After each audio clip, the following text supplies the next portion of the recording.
হরিয়াপুর গ্রামের এক কোণে রঘুবীর লোহার একটি ছোট বাড়ি ছিল। সেদিন খুব ভোরে রঘুবীর লোহার তার যন্ত্রপাতি নিয়ে কাজে চলে যাচ্ছিল। প্রতিদিন সকালে তুমি কিছু আশা নিয়ে যাও এবং সন্ধ্যায় হতাশ হয়ে ফিরে আসো। তুমি কি দেখতে পাচ্ছ না যে আমাদের অবস্থা পুরো গ্রামের মধ্যে সবচেয়ে খারাপ? আচ্ছা রাধা, বলো তো আমার কি করা উচিত? তুমি বলো, আমার ভাগ্যই খারাপ আছে, তাহলে আমি কি করব বলো তো? এমন কিছু না কিছু ঘটে যায়, আমার সব কিছু নষ্ট করে দেয়। এবার দেখো, প্রথমবার যখন তুমি কোনোভাবে কিছু বাঁচিয়েছিলে, তখন তুমি অসুখ হয়ে পড়েছিলে, সব পয়সা খরচ হয়ে গেল। তারপর আবার রতনের পা কেটে গেল, চোখে সব পয়সা খরচা হয়ে গেল। ঠিক তখনই 10 বছরের রতন দৌড়ে এলো এবং তার মাসুম চোখে খিদা ছিল। বাবা, আমাকে অনেকদিন থেকে ভালো খাবার খেতে ইচ্ছে করছে। লোকেদের বাড়িতে ভালো খাবার তৈরি হয়, আমাদের বাড়িতে কেন তৈরি হয় না? রঘুবীরের চোখ ভিজে উঠল। তুই চিন্তা করিস না বেটা, একদিন ঠিক আমাদের দিন পাল্টাবে। এমন দিন আসবে যে লোকের খাবার থেকেও আমরা ভালো খাবার খাবো। কিন্তু বাবা, একটা কথা তোমাকে জিজ্ঞাসা করব। যখনকার লোকের বাড়িতে খাবার তৈরি হয়, সেই গন্ধ শুনে আমি টানে চলে যাই। একদিনকা গেছিলাম, আমাকে দেখে খাবার লুকাই দিল আর বলল, এখানে আসিস না, পালা যায় এখান থেকে। তো আমি বাড়ি চলে আসলাম। রাধার চোখে জল এসে পড়ল। মনে হলো কেউ যেন তার হৃদয় ভেঙে দিয়েছে। রঘুবীর কিছু বলল না। চুপচাপ সে তার সরঞ্জামগুলি তুলে নিয়ে কামারের দোকানের দিকে রওনা দিল। রঘুবীরের কামারের দোকান ছিল গ্রামের চত্বরে। সেদিন যখন সে চুল্লি জ্বালিয়ে হাতুড়িটা তুলে নিল, তখন তার মনে হলো তার বাহু আর আগের চেয়ে শক্তিশালী নেই। এমনকি তার হাতের ক্ষতগুলো ক্লান্ত মনে হচ্ছিল।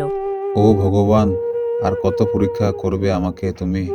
আজ একজনও গ্রাহক আসেনি।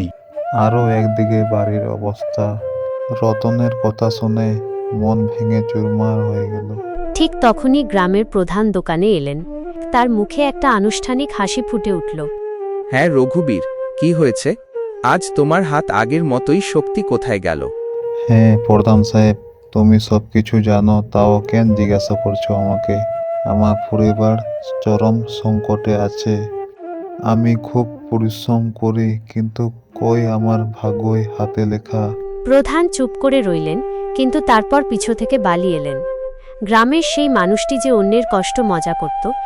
মুখিয়াজি, আমি বলছি যে এই রঘুবীরকে গ্রাম থেকে বের করে দেওয়া উচিত। এর অশুভ ছায়া ধীরে ধীরে পুরো গ্রামে ছড়িয়ে পড়ছে। বলা হয় যে কিছু মানুষ আছে যারা মৃত্যুর ছায়ায় ডুবে আছে এবং আর তাতে পুরো গ্রাম ধ্বংস হয়ে যেতে পারে। প্রধান চমকে উঠলেন, তারপর হেসে ফেললেন। বালিও হাসতে শুরু করলেন। আরে বালি, তোমারও তাকে ছেড়ে দেওয়া উচিত। এখান থেকে চলে যাই। রঘুবীরের অবস্থা দেখে তারা দুজনেই হেসে উঠল এবং চলে গেল। রঘুবীর সেখানেই বসে রইল, তার চোখ আকাশের দিকে স্থির হয়ে থাকল। হে ভগবান, আমার ভাগ্যকে আমি নিজেই লিখছি। আমি কি কারো ক্ষতি করেছি? না, আমি চুরি করেছি, না কারো সাথে বেইমানি করেছি। আমি তো কোনো খারাপ কাজ করিনি, তাও আমার ওপর অত দুঃখ কেন? আমাকে তো বাড়ি যাওয়ার ইচ্ছাও করছে না। আমি কি করব? আমার বেটা খিদায় আছে আরো। সন্ধ্যার সময় রঘুবীর যখন ক্লান্ত ও বিষণ্ণ হয়ে বাড়ি ফিরলেন, তখন তার মনের অবস্থাটা খুব একটা ভালো ছিল না। সে ঘরে পা রাখতেই রাধা তাকে দেখতে পেল। আরে রঘু, কি হয়েছে আজ? তুমি এত মন খারাপ কেন? রঘুবীরের চোখ জলে ভরে উঠল। সে ধীরে ধীরে রাধার দিকে তাকালো। এখন আমাকে গ্রামের সবাই দুর্ভাগ্য নিয়ে মজা করতে শুরু করে। কি বলবো রাধা, আজকে একটা গ্রাহকও আসেনি। হ্যাঁ, আর তার উপরে প্রধান আর বালি দুজনই আমার ভাগ্য দেখে হাসে। হ্যাঁ, আর তোমার জন্য কিছু খাবারও আনতে পারলাম না। রাধা চুপ করে রইল, তার চোখ জলে ভরে গেল। সকালে যখন তুমি দোকানে যাচ্ছিলে, তখন আমিও বলছিলাম এতে আমারই ভুল ছিল। আমিও তোমার কষ্টটা পুরোপুরি বুঝতে পারিনি। চিন্তা করো না, ভগবান সব ঠিক করে দেবেন।